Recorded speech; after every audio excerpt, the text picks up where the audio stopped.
Hey, Crash Out Baddies, stay glossed and dangerous. Hey y'all, so it's time to go back outside with the movers and the shakers. And this is the story about how my homegirl set me up to be robbed.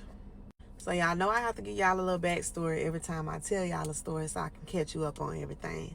So I'm gonna take y'all back to a few months before I got robbed. So I gotta take y'all back to before my daughter passed away. So all this started at the end of 2019 when I was looking to purchase my first home.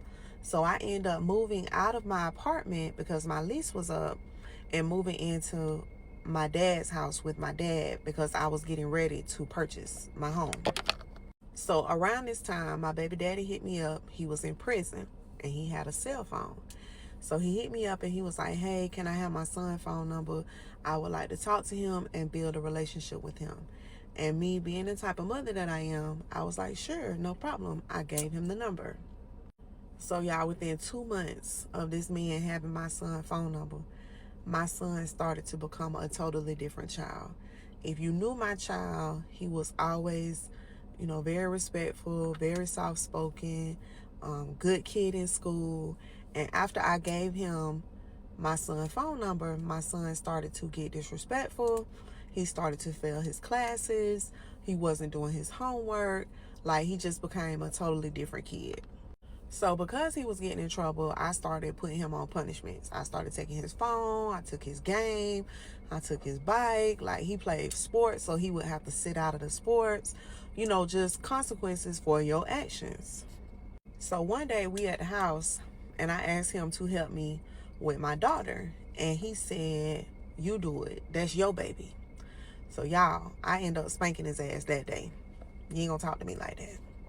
So a couple days later, DCF and a police officer showed up at my house because they said that they had got a report that I had been abusing my son. So y'all, when they showed up at my house, I snapped. Like, what the fuck you mean I've been abusing my son? This little boy is very well taken care of, like spoiled beyond spoiled. So I'm snapping on the DCF and the police officer and stuff like that. And I'm actually finna get ready to leave my house. So I tell my son to come get in the car.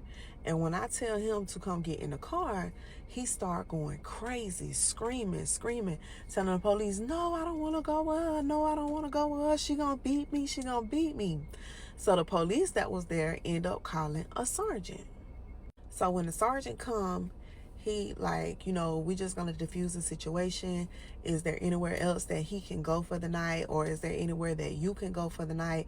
Let's just separate y'all. And at first I'm like, hell no, y'all not separating me from my child. Like, I ain't done nothing to him. Like, he's very well taken care of.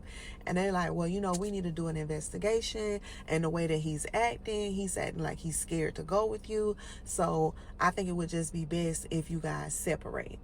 So I'm like, okay, cool. He can stay here with my daddy, and I'll go stay at my homegirl house because she drive trucks, so she was gone on the road. So I had already took his phone and everything when he got in trouble before. So I was like, when I get to my homegirl house, I'm gonna go through this phone and see what's going on. So when I get to my homegirl house, I go through my son's phone. And when I go through his phone, I go through the messages between him and his daddy. And y'all, my goodness, a fuck nigga gonna always be a fuck nigga. In the messages, I see that my son, he's still been sneaking and using the phone, contacting my baby daddy. And he complaining to him like about his schoolwork and about stuff at the house, and if he don't do this and he don't do that, he gonna get in trouble. And my baby daddy is telling him like, you don't need that homework in the real world. You shouldn't be doing it anyway. Don't worry about doing that because when you get grown, it ain't gonna matter. He also telling my son stuff like, your mama evil. That's why I never been a part of your life. She's always kept me from you. And I've never kept him from him. You have been in and out of prison his whole life from the time he was 3 months old. You done did 2-year bids, 4-year bids, 5-year bids. Like, you never been out. And when you was out, you was running the streets so hard, you didn't have time for your children. I'ma just give y'all an example. there was one time I had went to jail, and my son was getting ready to start school. So when I got out of jail, I had $218 to my name, y'all. So I called my baby daddy, because this was one of the rare times that he was not in prison. And I'm like, hey, listen, I ain't got nothing but $218. I just got out of jail. Can you help me get Janai's school clothes? So he said, yeah, meet me at University Mall tomorrow at 3 o'clock. So I'm like, okay, cool. So y'all, the next day we go to the mall and it's 3 o'clock and we waiting on him, and he don't never show up, and he stopped answering the phone. So I had to take my last $218, y'all, and let my baby pick out some shoes and get him a couple outfits. And then the next day I had to take the clothes back to the mall and get my money back. I had to take them $218 and go get me some work, jump back outside with the movers and shakers, and flip, so I could go back and buy my son some school clothes and have some money to maintain my house. That's the type of stuff I had to do with this man. Okay, so back to the story. So a couple days go by, I'm staying in my homegirl house, but I got an open DCF case that they investigating, and I'm getting ready to go down and sign the paperwork for my house.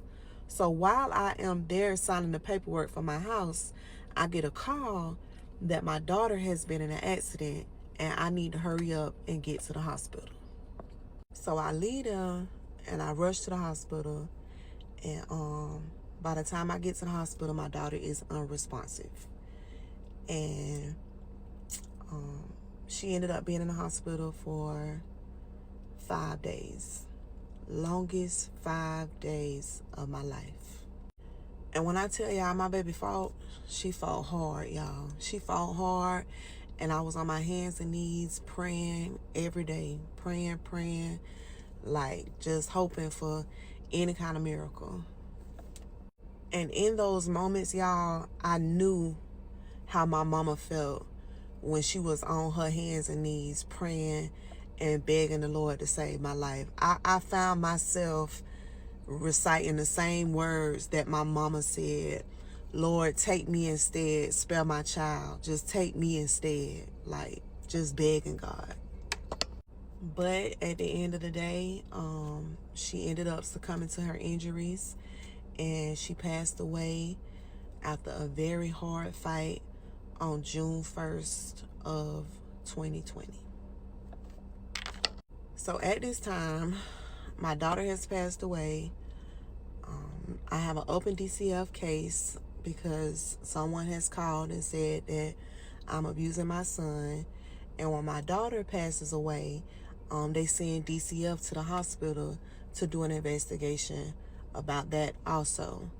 And then I have to start planning her funeral. So they end up clearing me of everything. And y'all gonna have to come back for the next part. I just come back.